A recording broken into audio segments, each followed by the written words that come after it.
Topic wise तैयारी करोगे तो छा जाओगे। तो वो हम पढ़ रहे हैं कॉन्स्टिट्यूशन का, ठीक है डियर स्टूडेंट्स। जो हम टॉपिक फ़िलहाल कवर कर रहे हैं डियर स्टूडेंट्स, वो हम कर रहे हैं कॉन्स्टिट्यूशन का टॉपिक। तो इसको लाजमी तौर पे आप लोग देख लें।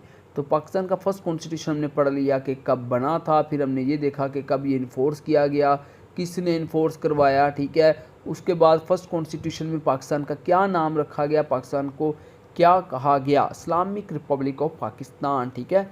उसके बाद 1956 के कॉन्स्टिट्यूशन के फीचर्स भी पता होने चाहिए। जितने भी कॉन्स्टिट्यूशन है 1956, 1962, 1973 इनके फीचर्स जाके आप लोग सर्च कर लो नेट पे, ये लाजमी तौर पर पता होना चाहिए। इनके प्रेसिडेंट की एज इसमें कितनी रखी गई ये पता होना चाहिए, ठीक है। उसके बाद रिलीजन के हवाले से भी था, ठीक है, इसके ऑफिशियल लैंग्वेज के हवाले से भी था। उसके बाद फिर जारी बात है जब कोई कॉन्स्टिट्यूशन टूटा या एब्रोगेट हुआ तो फिर ही नया कॉन्स्टिट्यूशन आया, तो किसने एब्रोगेट किया 1956 का कॉन्स्टिट्यूशन, ये पता होना चाहिए, ठीक है। और उसके बाद नया कॉन्स्टिट्यूशन कब आया, उसमें कौन सा निज़ाम था, पार्लियामेंट्री था या प्रेसिडेंशियल था, यानी कि 1956 के बाद फिर 1962 का कॉन्स्टिट्यूशन आया। 1962 के कॉन्स्टिट्यूशन में कौन सा निज़ाम था। अच्छा स्टूडेंट ये बड़ा कंफ्यूज होते हैं कि सर पार्लियामेंट्री निज़ाम क्या है और प्रेसिडेंशियल क्या है। पार्लियामेंट्री पता क्या है, आसान अल्फाज में समझा देता हूँ, आगे इंशाल्लाह अल्लाह ताला करे कि आप पाकिस्तान की अच्छी यूनिवर्सिटी से पढ़ो तो आपको मज़ीद समझ में आई चीज़ें। पार्लियामेंट्री फॉर्म ऑफ गवर्नमेंट पता क्या होती है, जिसमें प्राइम मिनिस्टर प्रेसिडेंट अलग अलग हो, ठीक है।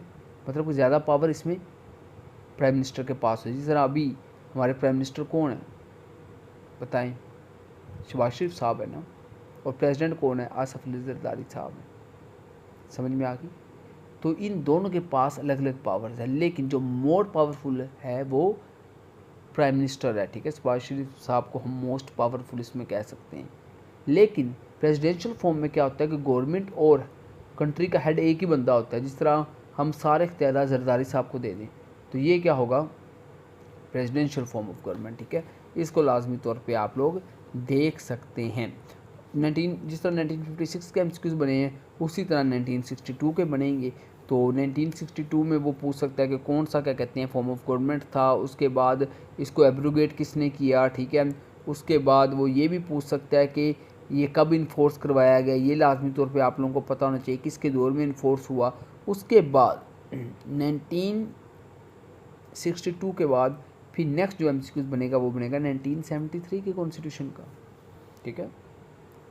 1973 का कॉन्स्टिट्यूशन कब लॉन्च करवाया गया कंट्री में, इसमें कौन सा मतलब फॉर्म ऑफ गवर्नमेंट था, यानी फीचर्स पे एमसीक्यूज़ बना रहा है ना कॉन्स्टिट्यूशन के। किसी भी कॉन्स्टिट्यूशन के फीचर को पूछ लेगा इसमें कौन सी फॉर्म ऑफ गवर्नमेंट थी, इसमें प्रेसिडेंट की उम्र की हद कितनी रखी गई।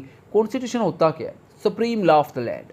ये कोई आम कानून नहीं होता, ये उस मुल्क का supreme law of the land होता है जिस पे पूरा मुल्क चलना होता है। तो इसको हम ये नहीं कह सकते कि